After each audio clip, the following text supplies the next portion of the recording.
Bismillahirrahmanirrahim. Assalamualaikum warahmatullahi wabarakatuh.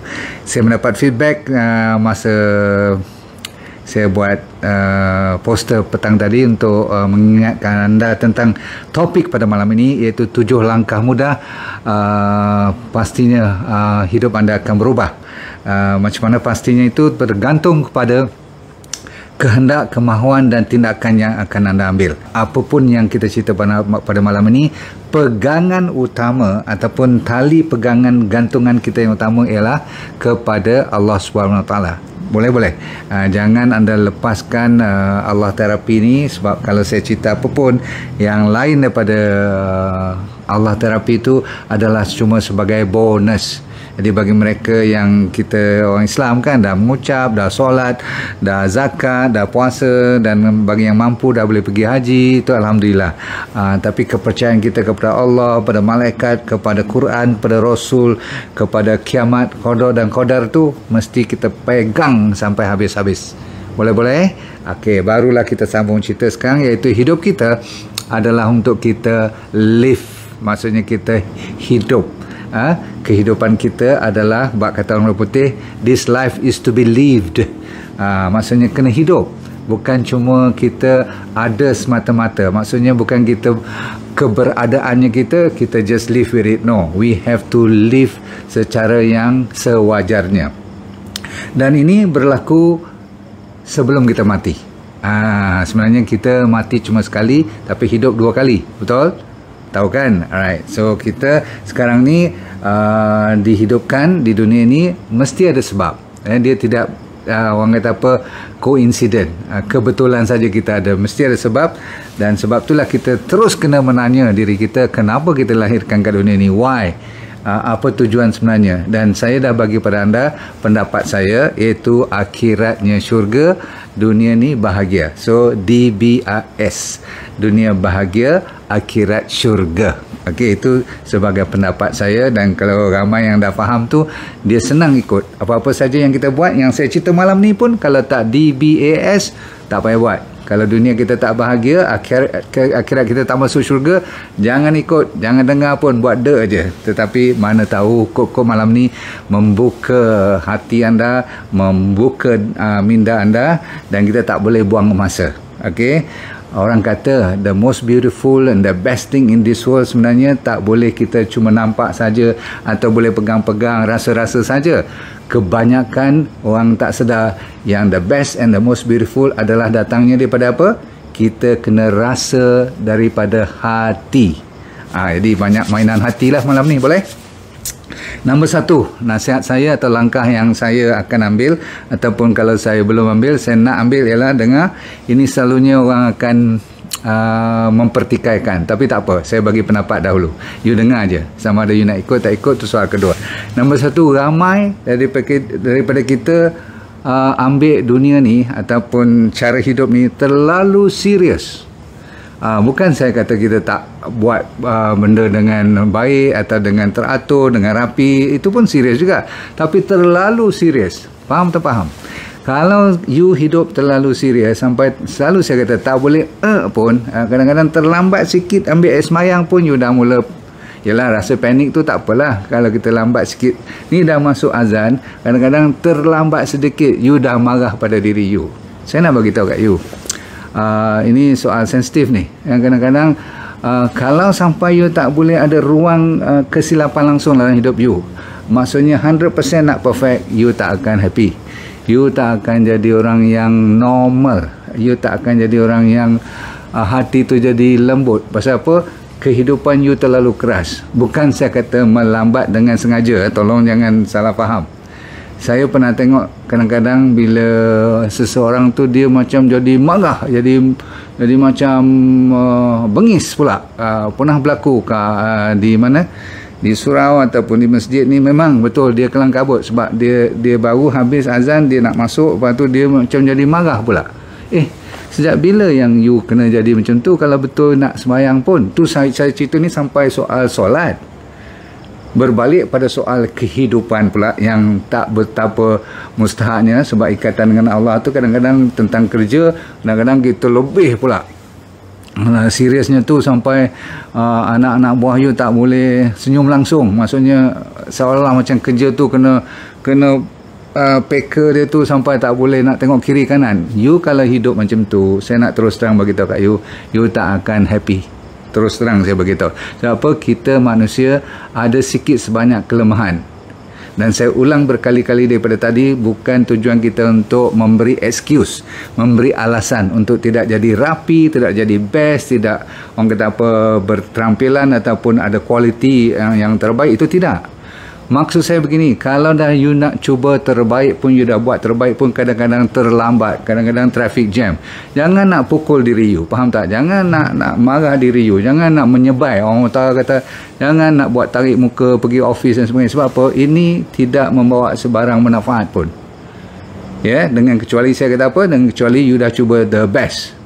Ini bagi mereka yang tak ada lagi fun dalam hidupnya, tidak ada lagi joy, tidak ada lagi orang panggil apa, play lagi dah, tak boleh main-main lagi dah, nak senyum pun tak boleh, ketawa lagi lah orang kata. Tak pula saya suruh mengilai-ngilai ketawa tu, menjerit-jerit. Kadang-kadang satu restoran macam bapak dia punya, betul tak? Itu memang saya pun tak suka juga tengok. Tetapi kita tak boleh membiarkan diri kita sampai senyum pun tak boleh, you know. Kadang-kadang orang dah buat betul-betul lawak tu betul-betul okey, tak salah ke atau salah ke, saya serah pada you. Tapi bagi saya, kita nak dengar sedikit ketawa dalam hidup kita, betul tak? Okey, itu dia. Ramai orang kadang-kadang terlalu memikirkan dan buat kerja tu sampai cepat tua. Satu, tidak ada lagi pekerjaan tu menjadikan tempat dia boleh melawak ataupun ada fun sikit, ada gurau senda sikit. Kalau saya rasa hidup you daripada muda sampai tua macam tu, saya rasa kalau panjang umur pun you tak happy. Faham tak? Yang takutnya bukan you tak happy seorang, you membuatkan orang lain pula tak happy. Yang tu dahsyat. So, point saya nombor satu ialah relax sikit. Itu maksudnya jangan terlalu over serious. Serious okey, tapi jangan terlalu over serious sehinggakan dia membawa pada penyakit. Selalunya orang yang macam ni kalau obsesif sangat, dia ada kadang-kadang high blood pressure, tak pasal-pasal ada penyakit autoimmune. Sebab sel kita kalau master dia terlalu keras, dia pun terpaksa jaga, lambat laun dia letih nak jaga, lama-lama dia breakdown. Itu yang keluarnya penyakit. Jadi malam ni bukan kita cerita cuma psikoterapi saja, tapi untuk mengubati masalah dalaman. Ingat, semuanya daripada hati.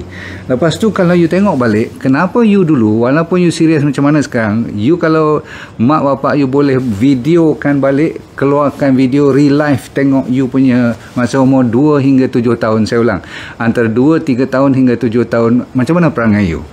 You serius tak? Kalau you serius, you bukan fitrahnya normal lagi dah. Jarang-jarang you tengok budak-budak serius. Faham? Dan sebab itulah budak-budak jarang kena penyakit. Sebab apa? Dia suka main. Faham tak? Dia ada endorfin, dia ada serotonin, dia ada benda-benda yang normalize dia punya masalah.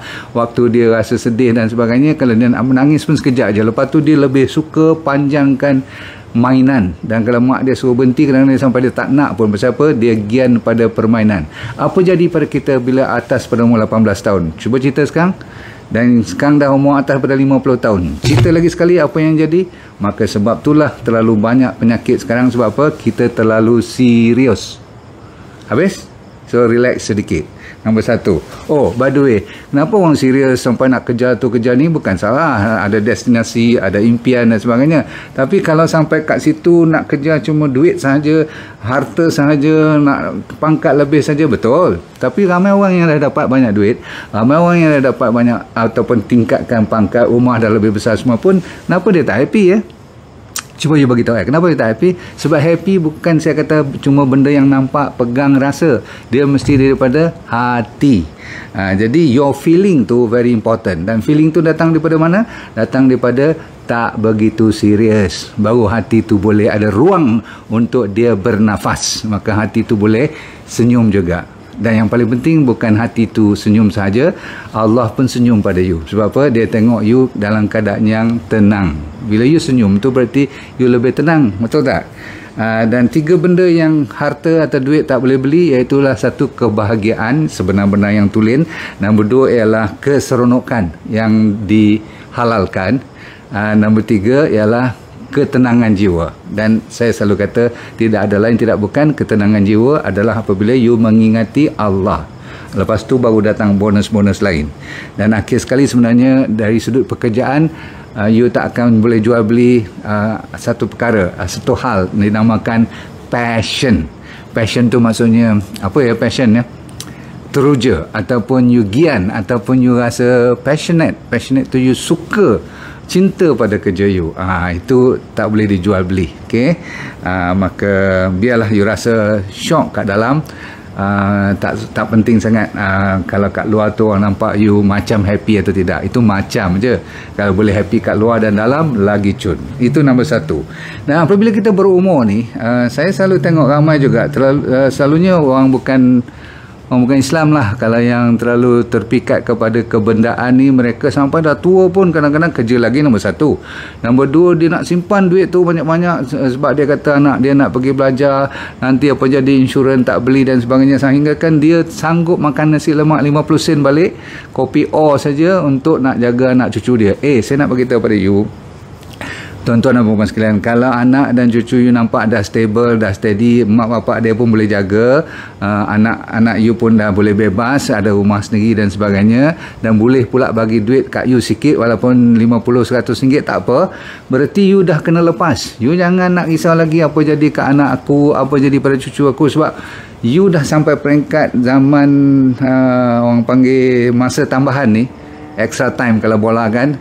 tak boleh lagi dah kita nak risau sangat pasal anak cucu dan sebagainya. Kalau macam tu, apabila bila pun besok nanti kalau you dah atas katil dan nak pergi besok, nak pegang tangan anak, katanya kau cukup duit lagi tak, rumah dah macam mana dah bayar tak boleh, tak payah fikir. Bukan you tak sayang anak, kan sampai you dah pencen, you dah orang kata ambil tanggungjawab, takkan sampai sekarang pun nak tu lagi. Jadi begitu you terlalu serius, let go and feel good, lepaskan. Okay, tu dah mula buat tu. Sebab tu malam ni you dah boleh bertukar wajah hidup you. Bila you lepas, you rasa ringan, you pergilah. Kalau tak boleh pergi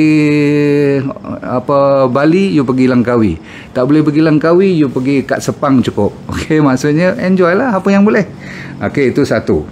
Nombor 2 ialah di zaman-zaman kegelapan nanti, kalau you melalui proses kegelapan hidup, kan dalam dunia ni akan ada waktu-waktu yang cerah, waktu-waktu yang gelap.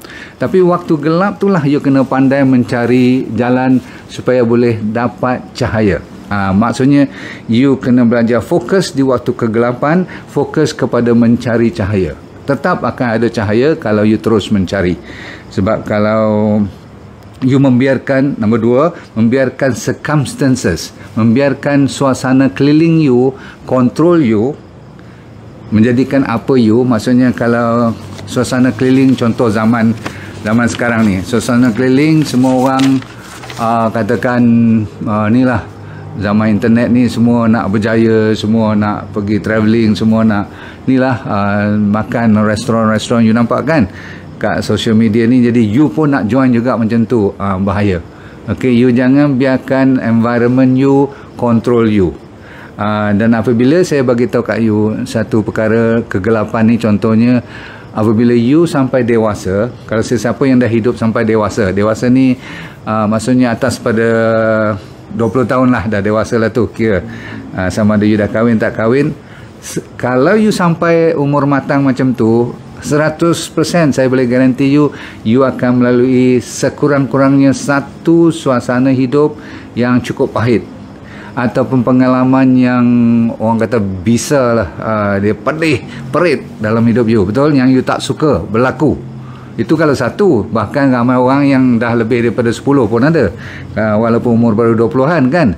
Saya nak bagi tahu pada you, benda yang you tak suka ni, benda yang gelap ni, benda yang tak syok ni, betul tak, jangan you sedih sangat, jangan you membawa dia sampai ke tua, sampai you teringat-ingat. Sebab apa, yang ni sebenarnya ialah untuk building karakter, majukan, memampatkan karakter you, supaya you lebih, orang kata apa, mantap, lebih strong, dan you boleh belajar daripada universiti hidup ni. Universiti ni banyak cabaran.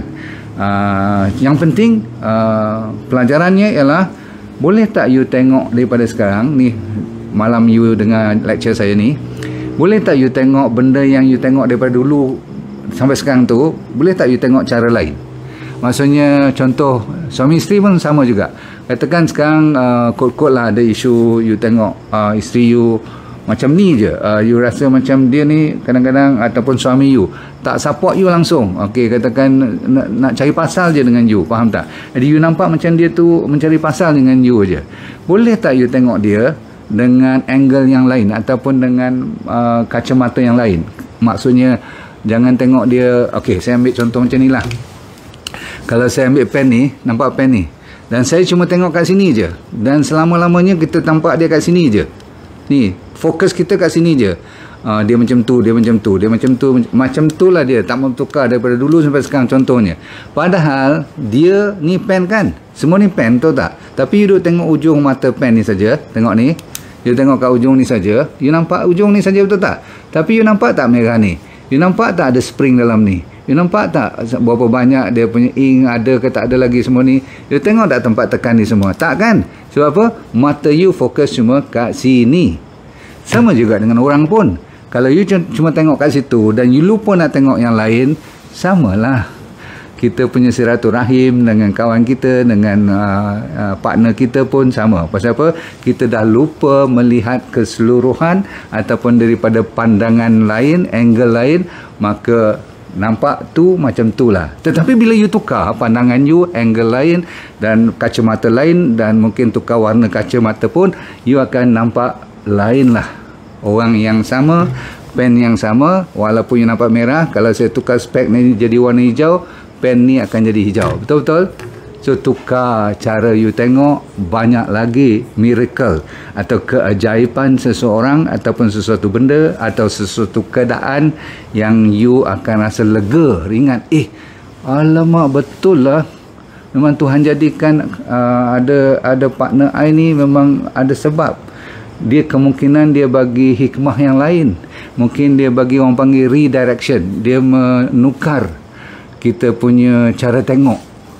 Bila kita tukar cara tengok, benda tu jadi lain, maka dia punya relationship, ya, erat tak erat semua tu akan bertukar, dan you akan rasa, ya Allah, kenapa aku tak nampak macam ni dulu? Jadi sementara tak ada orang bagi tahu, saya nak bagi tahu bahawa anda dan saya kadang-kadang lupa nak tengok sesuatu dari sudut ataupun warna yang lain ataupun kacamata yang lain. Faham? Okey.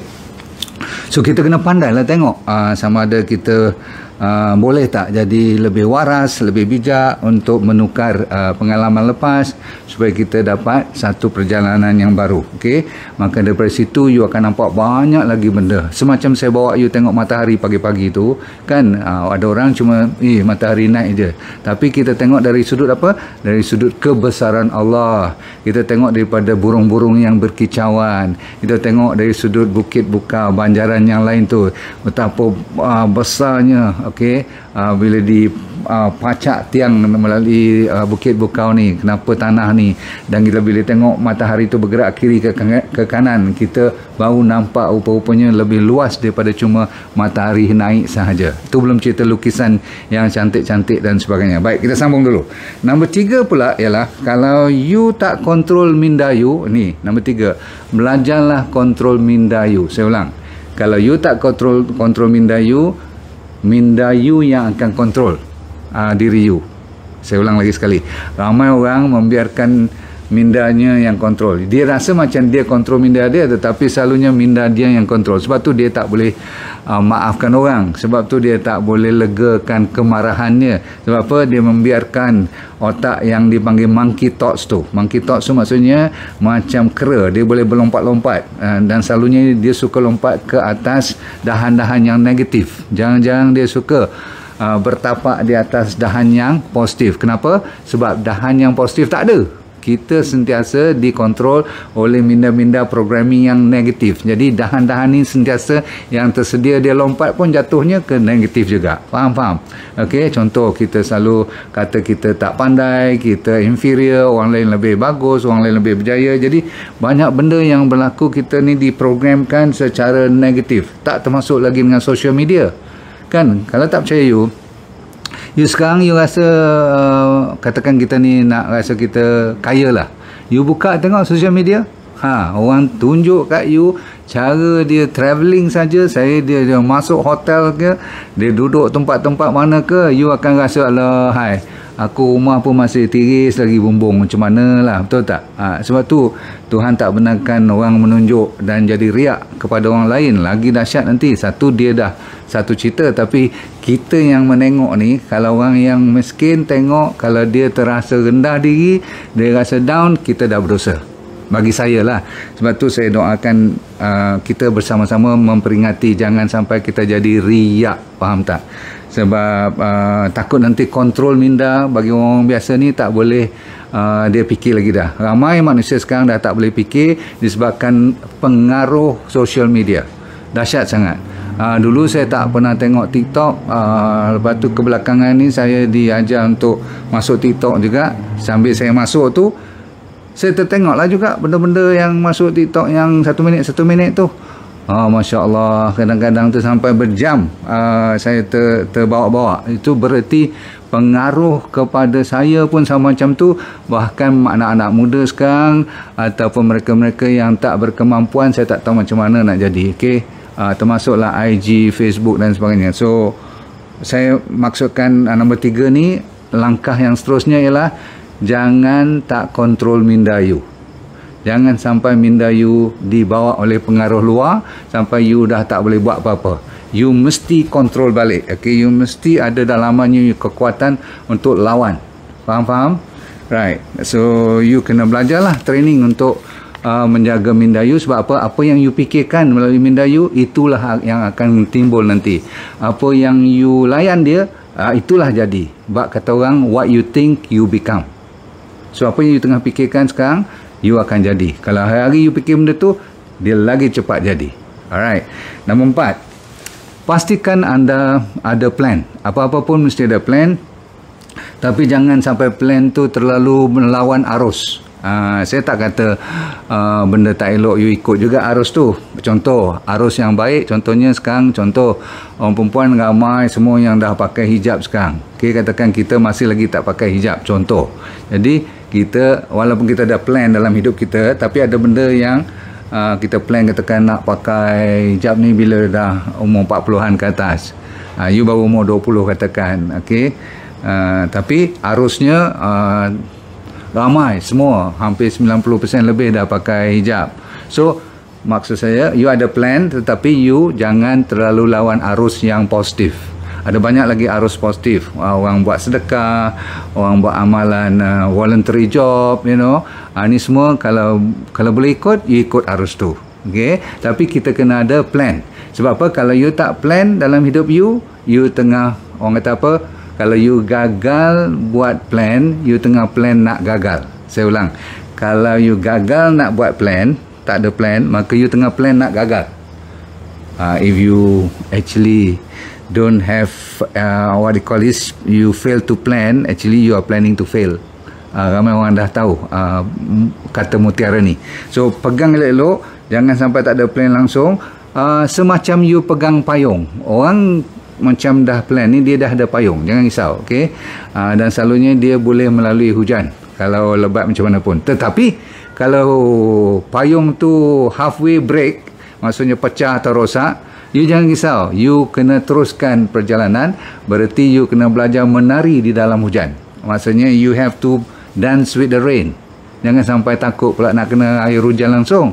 Tapi bila ada peluang, datang balik on track. Maksudnya you betulkan balik payung tu kena dibetulkan balik. Okey, kita nak habis. Nombor 5 sekarang ialah, selalu saya kata ni, ini bukan kali pertama, tapi saya nak pakai teknik ni, langkah ni berkali-kali. Sebab dia memang seronok kalau you boleh berjaya ni. Iaitu jangan nak bagi semua orang suka kepada semua keputusan you. Ini selalu saya kata, you don't have to please everyone. Kecuali Allah SWT. You kena buat Allah SWT senyum pada you. Itu betul, wajib. Tetapi manusia ni tak perlu. You kadang-kadang you tengok social media ni sampai kena pakai filter, kena pakai ni pelik-pelik semua ni. Sebab apa? Sebab nak ikut orang nombor 1. Takut kita ketinggalan. Tapi saya rasa-rasa tak perlu, sebab ni semua trending je. After a while nanti memang saya pun kena ikut kadang-kadang sebab kita nak masuk dalam social media. Tak apa, itu ada strategi planning. Tapi tak semestinya kalau orang tak ikut you jadi sedih. Jangan sampai macam tu. Sebab apa, tak semua orang sama dengan kita, bahkan memang tak akan sama. Tuhan jadikan antara dua kembar pun ni kembar dua beradik, mereka berbeza. Cara dia orang suka benda, cara dia bersedia atau tidak untuk nak ikut you, tak ikut you. Jadi pasal apa you nak sedih kalau orang tak mau setuju dengan you kan? Relax je. Dan biarkan perbezaan ni berterusan, barulah hidup ni ada warna-warni sedikit. Dan kalau dia differ daripada you, dia nak jauh daripada fahaman ataupun sama setuju dengan you, biarkan saja dan lepaskan, dan you move on with their life. Dan dia pun teruskan dengan hidup dia. Walaupun you cerita benda yang baik macam mana pun tak mau ikut, tak apa. Sebab apa, nanti kalau you ada waktu apa pun, cuma tinggal sikit je, sebab banyak waktu you gunakan untuk fokus kepada diri you untuk membangunkan yang lebih positif, sehingga kan you terlalu letih dan lelah untuk membuat benda-benda yang nak layan dia orang ni, yang tak setuju dengan you. Macam tu caranya. Dan nombor 6 ialah jangan jadi orang lain, jadi diri sendiri. Ini seronok. Saya ceritakan hari tu, saya dah cerita pengalaman saya banyak dalam kehidupan saya dulu, nak mengharapkan orang setuju dan mengikut orang, dan kadang-kadang kita macam dalam penjara orang, seolah macam kita kena prisoner dia. Selagi mana kita tak ikut ataupun cuba menyesuaikan diri dengan mereka, macam kita ni out. No, we just have to be ourselves. Faham tak? You tak payah nak jadi orang lain. Sebab apa? You nak jadi orang lain pun tak guna. Sebab apa you tak boleh? Sebab apa? Tempat orang lain tu dah diambil oleh orang lain. Jadi you tak boleh masuk tempat dia. Dia dah masuk tempat dia. Jadi buat apa you nak jadi tempat dia, nak macam dia? Faham tak? Kadang-kadang you nak ikut sangat, terutama sekali social media ni lah. Tak payah. Sebab apa? Tempat tu dia dah ambil. You jaga tempat you. Maksudnya you jadi you, barulah best. Sebab apa? Dia takkan peduli pasal you pun. So kita jadi kita nak cakap apa, asalkan kita tidak melanggar undang-undang dan menyakiti sesiapa, you cakap cara you buat cara you, asalkan you tidak buat benda-benda yang pelik-pelik lah kan. Okay. So last kali, nombor 7, kita dah habis. Nombor 7 ialah jangan lupa kepada orang-orang yang negatif. Kadang-kadang menunggu saja waktu untuk menarik you jatuh sama dengan mereka. Ini bahaya besar. You kena sedar diri dan kena tengok kawan-kawan you yang cuba menjatuhkan you juga. Sebab ramai orang suka berkawan. Jatuh pun dia nak berkawan. Dia tak suka jatuh seorang diri. Faham tak? Dia macam ni lah. Kalau aku fail, kalau semua orang fail, it's okay. It's normal. Kalau you pergi satu kampung tu, kalau semua pakai motor, kau pun kena pakai motor. Jangan nak tukar-tukar Volvo ke Honda ke apa-apa. Jangan buat pandai-pandai. Pernah tengok tak konsep macam ni? Jadi you jangan ikut. Maksudnya biarkan dia dalam dunia yang sama, tapi dia suka duduk dalam dunia yang fail. Ataupun kita ni yang nak berjaya, nak ditarik pula ke bawah. No, jangan. Sebab apa? Setengah orang memang tak suka tengok you happy pun. Ada orang macam tu. So jangan you salah hari bulan. Okay? You cuma fokus pada dunia you, dan jangan terlalu tertarik dengan kehidupan mereka. You teruskan perjuangan you asalkan dia positif dan menjadi contoh. Yang penting you kena jadi contoh kepada sekurang-kurangnya family you dulu, tapi yang lebih baik ialah kepada masyarakat you ataupun keliling you, dan yang paling penting you kena beri manfaat kepada mereka. Okey, sekurang-kurangnya, kalau tak banyak, sedikit. Mesti, sebab Tuhan paling sayang pada orang yang memberi manfaat kepada orang lain. Okey, cukup dulu pada hari ini, saudara-saudara sekalian. Saya ulang lagi sekali, jangan sesekali ada isu-isu yang you takut kepada sesiapa kecuali Allah. Sebab nak ikut program yang saya kata pada malam ni, you kena beranikan diri. Okey, dan lain kali saya akan cerita satu lagi formula supaya you hidup lebih ringan lagi daripada apa yang saya ajar pada malam ni. Boleh? Okey, cukup dulu. Assalamualaikum warahmatullahi wabarakatuh. Sorry ambil masa sedikit, sebab bila psikoterapi ni dia perlukan penjelasan. Sebab ramai orang akan ketinggalan dan merasakan psikologi ni adalah cuma untuk psikologi. Sebenarnya dia ada kaitan dengan penyakit, manifestasi yang keluar nanti. Kalau tak jaga betul, you terpendam, dia akan menyala dan menggelegak, mendidih macam gunung berapi. Bila dia meletup nanti, keluarlah penyakit-penyakit sampai ke kanser pun. Saya doakan semoga hidup anda bahagia di dunia, akhirat syurga, dan let go and feel good all the time. Assalamualaikum warahmatullahi wabarakatuh. Bye. Terima kasih.